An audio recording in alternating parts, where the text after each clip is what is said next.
meaning whenever I'm going to bring them in, when I'm going to go on your show, I'm going to bring an audience. Then I did a quick bio. You guys noticed that. So I tried to say, why me? 3-time TEDx speaker. That's why I can teach it. Believe this or not, I know people in my network that try to teach people how to land a TEDx that have never done a TEDx. For me, I struggle with that, seeing people do that. But that's for another day, because that's one of my rants. But the other thing is the dip. So some of you noticed I did the dip. So whenever I said, and you'll see this later, we're going to do the dip later, but when I said it wasn't always this way, that was the start of the dip. So again, we'll explore that later. Part of the dip also was whenever I said, I barely graduated high school and stuff like that. Again, we'll go into that later. I also tried to put some humor in, get some laughs. I don't know if you noticed, but the other piece I did was proof.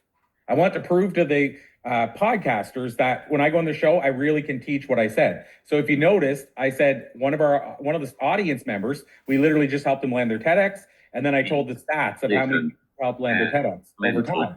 And then from chapter 13. I don't know what's going on there. But yeah, so you'll notice that I also included stats. And then basically, I wrapped up with the pitch. So there was, the hook for me was how many people here in the audience would like to land a TEDx. That was to pull the attention of those podcasters in. So that was my pitch there. And like I said, I ended up getting, I think, let's say if we say 6 out of 10, or 6 out of 8, I mean, what is that, like 85, 90%? So it was a successful pitch by that percentage, let's say. But then also there were people in the audience that were podcasters, and there were also some of the icons that they only put certain ones on stage at a time. And so after that, I got more interviews from those other people. And that was the result of a pitch.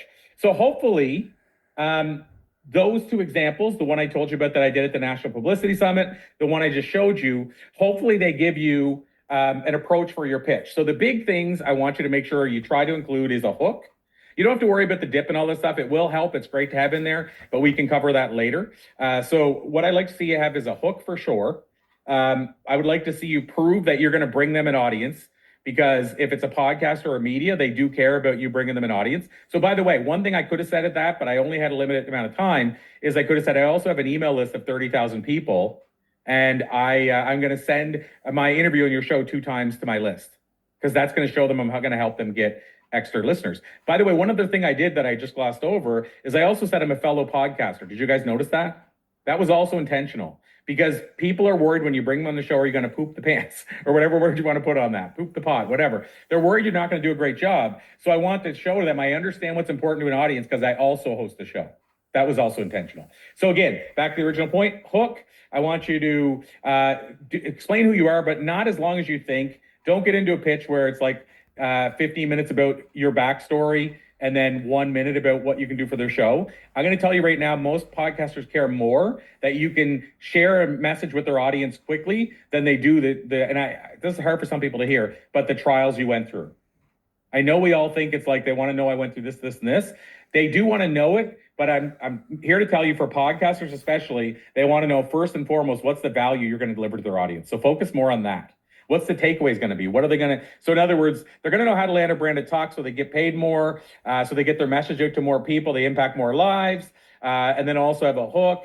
And then I might say, and I have the ability to do this because I've been on many shows. I also host a show myself, and I'm a multiple time TEDx speaker, so I practice what I preach.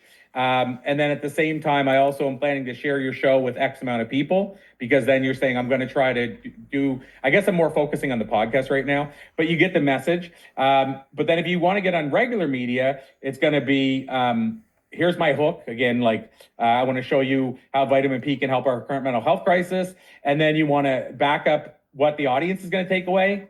They care about talking points, basically the media. What are the 3 things the audience is going to take away? The proof that you are the right person, and then how you're going to share it with your audience. So, and yes, Shannon, clear intention for what you want the outcome to be. So is that helpful on the pitch side for you guys to go into a room and do some sample pitching? Laura took the notes. Laura, was it helpful? Do you think we covered? Is there anything you think I'm missing? You've been here for 3 or 4 times. Is there anything on the pitch side you think we should add into that? Because I didn't plan this. You can tell I'm going in real time. Yeah, I think the biggest thing is making sure that you speak to what their audience needs and wants. If that's not there, it's all going to fall apart no matter what else you have. 100%. And that goes to the point of when you get good at pitching, we talk about our Meet the Meeting Planner, and you're in, and for anybody who's in the bureau and hasn't went to that yet, you got to come to our next one. It's early December, date's coming soon. But when you pitch the meeting planners, the first time around, we said, if you have a core message, it might be good for 40%. Don't change your pitch for the other bunch. But when you get good at pitching, eventually you'll be able to say, even though I speak in your head, even though I speak on this, that company, I could actually talk about how I could change that up a bit for them.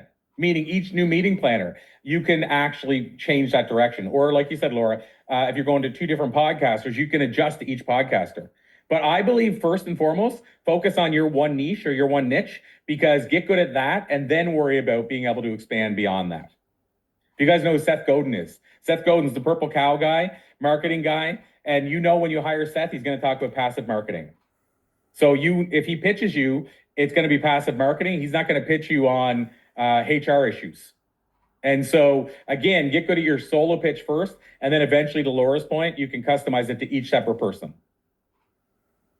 How do we know the audience of each podcast? Laura said the key thing, research. We can talk more about that after the break, Steve, but yes, research is the quick answer of how you know more about the podcast. Listen to some episodes. So